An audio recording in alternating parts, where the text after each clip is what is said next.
এবার আমনের চাষ কিন্তু খুব ভালো হয়েছে এবং আমনের ফলনও খুব ভালো।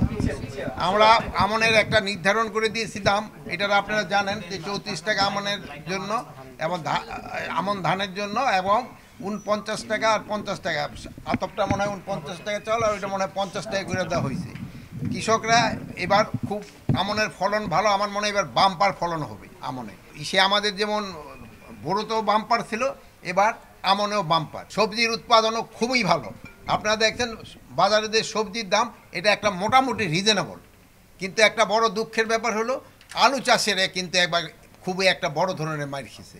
এবার আলুর কিন্তু তারা দাম একেবারেই পায় নাই। চা বাট চাষিদের হয়তো আমরা কিছু প্রণোদনা দেওয়ার জন্য আমরা একটা ব্যবস্থা নিব, যেন তারা নেক্সটবারে ভালোভাবে আলুটা চাষ করে। যেহেতু এবার আলুতে তারা, গতবার আলুতে তারা ভালো মোটামুটি একটা প্রফিট করতে পারছিল, এবার কিন্তু একটা বড় ধরনের একটা তাদের লস হয়েছে। কিন্তু এটা কিন্তু ইসেদের, এটা কৃষকরা লুজার হয়েছে। এই জন্য আমরা ক্ষতিগ্রস্ত এই প্রণোদনাটা আমরা কৃষকরে দিব, যেহেতু এটা লুজার হয়েছে কৃষক। কিন্তু ওই মাঝখানে বলেন যে কোল্ড স্টোর, এদের ওরকম বড় ধরনের তাদের কোনো না, কৃষকরা বড় ধরনের লুজার হয়েছে। এই একটা হলো সমস্যা। আরেকটা হলো এবার পেঁয়াজ, আমাদের কিন্তু সামার পেঁয়াজের দাম হঠাৎ বাজারে একটুখানি বেড়ে গেছে। বাট আপনারা জানেন যে আমরা পেঁয়াজের জন্য কিন্তু অনেকগুলি ফ্লো মেশিন দিছি। এই জন্য কিন্তু পেঁয়াজ কিন্তু আমাদের এবার কিন্তু আমদানি ওরকম করতে হয় না। আমাদের মনে হয় আমদানিও করতে হবে না, বাট এই জন্য আমদানি করার জন্য এই প্রায় 2000 উপরে অ্যাপ্লিকেশন করছে লোকজন। ওই এই আমদানিটা করলে আমরা কৃষকরা একটা বড় ধরনের সাফার করবে। যেহেতু আপনারা জানেন যে আমাদের এই কৃষি বিজ্ঞানীরা একটা নতুন জাত যেটা উদ্ভাবন করছে, এই জাতটা হলো ওই যে, আমার বোন তো এটা লিখবো না, এই জন্য দেখেন একটা কলামও লিখতেছে না। এই একটাও কি বলে, এই নতুন যে জাতের যে সামার অনিয়ন, এটা কিন্তু খুব তাড়াতাড়ি উঠানো শুরু হয়ে যাবে। এই জন্য আমাদের পেঁয়াজের কোনো ঘাটতি হবে না।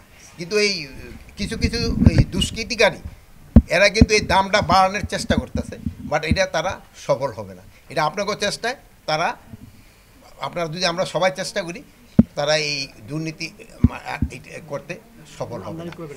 আমরা আমদানির ওরকম করার ইচ্ছা, আমরা আমদানি হয়তো আমরা অনুমতি আমাদের হয়তো দিতে হবে না, যেটা আমাদের যে প্রোডাকশন হয়েছে, এটা আমাদের কৃষকরা যে উৎপাদন করছে, এটা আমাদের ভোক্তাদের চাহিদা মিটে যাবে। রাস্তা ফাঁকা, আপনারা কি এই সরকার কি এই টেনশন মানুষের দূর করতে পারেনি স্যার লকডাউনকে ঘিরে? রাস্তা তো এরকম ফাঁকা না, ফাঁকা থাকলে আপনারা আসলেন কিভাবে? আপনারা তো সবাই চলে আসছেন, রাস্তা ফাঁকা দেখে কি তাড়াতাড়ি চলে আসছেন? রাস্তা এখন হলো কি, অনেকে অনেক কিছু প্রচার করলে অনেক ধরনের হয়, কিন্তু ওরকম বড় ধরনের কোনো সমস্যা নাই। ছোটোখাটো দুই একটা ঘটনা ঘটছে, এটা আপনারা মিডিয়ায় দেখছেন, আমিও দেখছি, এবং এইটার ক্ষেত্রে সাথে সাথে কিন্তু আমরা অ্যাকশন নিচ্ছি। এই আপনারা এটা দেখেন যে এই যে কোর্টের কাছে ন্যাশনাল হসপিটালের সামনে যে দুইজন আপনারা এই ছবি দিচ্ছেন, এই জন্য আপনাকে অনেক অনেক ধন্যবাদ। তাদের দুজনেই কিন্তু আমরা আইনের আওতায় নিয়ে আসছি।